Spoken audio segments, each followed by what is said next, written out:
The year is 80 AD. We are in Rome, in the heart of the greatest city in the world, and today is one of the most spectacular days the ancient world has ever seen. A brand new building has risen in the center of Rome, the largest and most magnificent structure of its kind ever built, a colossal stone amphitheatre, 4 stories high, able to hold tens of thousands of spectators, an engineering marvel that will still be standing and still astonishing visitors nearly 2,000 years from now. We call it the Colosseum. And today, the Emperor is opening it with games of such staggering scale, lavishness, and brutality that they will be remembered for centuries. 100 days of spectacle, of beasts and gladiators and executions and mock battles, paid for by the Emperor to win the love of the Roman people and to display the overwhelming power and generosity of Rome itself. Today, we are going to take our seats among the roaring crowd and experience the inaugural games of the Colosseum. The building, the spectacle, the blood, the crowd, and the dark, dazzling heart of Roman entertainment. Take your seat. The Emperor is here. The games are about to begin. Using advanced AI trained on the surviving structure of the Colosseum itself, the Roman accounts of the games, the archaeology of Roman amphitheatres and gladiatorial culture, and the work of historians, we have reconstructed the opening of the greatest arena in history. First, look at the building itself, because it is a wonder. The amphitheatre is an engineering masterpiece.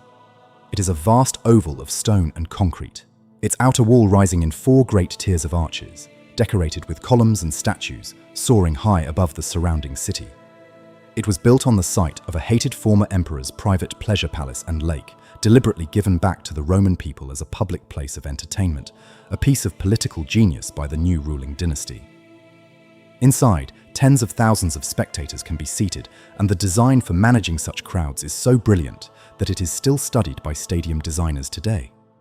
A system of numbered entrances, staircases, and passages allowed the enormous crowd to enter, find their seats, and exit with remarkable speed and order. The seating was strictly arranged by social rank, a perfect map of Roman society rendered in stone. The emperor and the senators sat in the best seats, closest to the action. Above them sat the other ranks of the elite, then the ordinary male citizens, and at the very top, farthest from the arena, sat the poorest, the women, and the slaves. Where you sat told everyone exactly who you were. And over the whole vast bowl, on hot days, a giant awning could be extended, worked by sailors brought in specially to handle the great system of ropes and masts, to shade the spectators from the burning sun. The Romans had built, in effect, the first great stadium, and arguably one of the finest ever made. And beneath the floor of the arena lay a hidden world of machinery. Below the wooden, sand-covered floor of the arena was a complex underground structure, a maze of tunnels, cells, and chambers. Here, out of sight of the crowd, were held the wild animals in their cages, the gladiators waiting to fight, the equipment, and the scenery. And here was an ingenious system of lifts and trapdoors, worked by ropes and pulleys and counterweights operated by teams of workers below that could raise animals, men, and scenery up from the darkness beneath and make them appear suddenly and dramatically in the arena above, as if by magic. A wild beast could erupt into the arena from a trapdoor in the floor. Scenery representing forests or mountains could rise up to transform the arena into a stage for elaborate spectacles. The sand that covered the arena floor, which gave the amphitheatre part of its name, was there for a grim and practical reason: to soak up the blood. The whole building was a machine for the mass production of spectacle and of death. The day's program followed a structure that would become traditional, building through the day from one kind of spectacle to the next. The morning typically began with the beast hunts. Exotic and dangerous animals had been gathered from across the entire Roman world and beyond at enormous expense and effort for these games. Lions, leopards, bears, elephants, and many other creatures, some of them brought from the farthest reaches of the empire and seen by the Roman crowd for the very first time. In the morning spectacles, trained hunters fought and killed these animals in the arena, and animals were set to fight one another in displays that showed off both the exotic wonders of the world that Rome commanded and the power of Rome to gather and destroy them.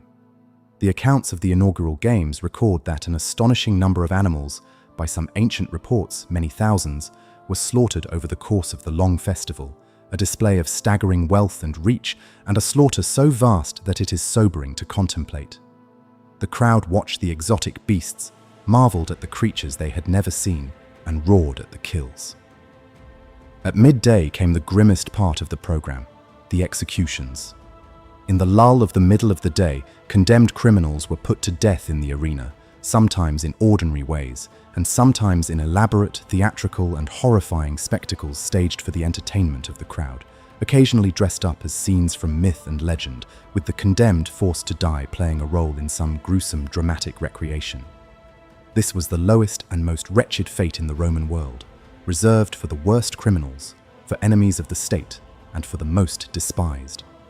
Many spectators left at midday to eat and rest, regarding the executions as a less prestigious interlude, and returned for the main event of the afternoon. But the executions served a purpose in the Roman mind. They were a public demonstration of the power of the state over life and death, a terrifying warning of the fate that awaited those who defied Rome, justice and entertainment fused into one brutal spectacle. And then, in the afternoon, came the main event, the spectacle the crowd had truly come to see, the Gladiators. The Gladiators entered the arena in a grand procession, displaying themselves to the roaring crowd in their gleaming equipment. They fought in carefully matched pairs, each a specialist in a particular fighting style, with particular weapons and armor, designed so that the matchups created a varied and dramatic spectacle. The heavily armored fighter against the lightly armed and nimble one, the swordsman against the man with the net and trident. These were skilled professional fighters, trained for years, valuable and expensive, and the combat, while genuinely deadly, was a refereed contest of skill, not a mere chaotic slaughter. The crowd followed every move with the passion of modern sports fans, cheering their favorites, groaning at their failures, screaming for blood or for mercy.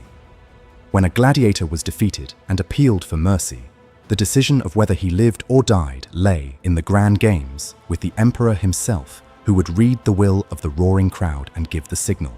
Mercy for a fighter who had fought bravely and given a good show, or death for one who had disgraced himself. The defeated who were condemned were expected to accept death with dignity, and the bodies of the slain were dragged from the arena through a special gate, the sand raked over the blood, ready for the next contest. And the inaugural games included spectacles even more extraordinary than the usual fare. To mark the opening of his magnificent new amphitheatre, the emperor staged displays of breathtaking ambition. The ancient accounts describe how the arena could even be flooded with water to stage mock naval battles, with real ships and real fighters reenacting famous sea battles for the astonished crowd, though exactly how this was achieved in the Colosseum is debated by historians and may have taken place partly at another venue. There were elaborate staged hunts in scenery made to look like wild landscapes, dramatic recreations, and every kind of spectacle the ingenuity of the Roman games makers could devise. The whole 100-day festival was a demonstration on the most colossal scale imaginable of the wealth, the power, the reach, and the generosity of the emperor and of Rome itself. It cemented the bond between the emperor and the Roman people, who were given, in this magnificent free spectacle, both entertainment beyond anything they had ever seen and a powerful, visceral demonstration of the might of the empire and the generosity of the man who ruled it. This was politics written in blood and spectacle, the emperor buying the love of the people with the greatest show on earth. That was the opening of the Colosseum in the year 80 AD. 100 days of spectacle in the largest and most magnificent amphitheatre the world had ever seen. A brilliant feat of engineering able to hold tens of thousands, with its ranked seating mapping the whole of Roman society, its giant awning shading the crowd, and its hidden underworld of cages, lifts and trapdoors raising beasts and men and scenery up into the arena as if by magic. The morning beast hunts that slaughtered exotic animals from across the world, the midday executions that displayed the terrible power of the state, the afternoon gladiatorial combats, the skilled and deadly contests that the crowd had truly come to see, and the extraordinary spectacles, even mock sea battles, staged to mark the opening of the great arena. It was magnificent, and it was monstrous, the highest achievement of Roman engineering and showmanship harnessed to the mass production of slaughter for the entertainment of the crowd. The Colosseum still stands in the heart of Rome, the most famous monument of the ancient world, visited by millions, and even now, ruined and silent, it has the power to take the breath away. But if you stand in it today, in the quiet, with the sun on the ancient stone, try to imagine it as it was on that day in the year 80. Packed with tens of thousands of roaring Romans, the awning rippling overhead, the sand raked smooth, the emperor in his place, and rising from the trapdoors in the arena floor, the spectacle and the blood that opened the greatest and most terrible stadium ever built.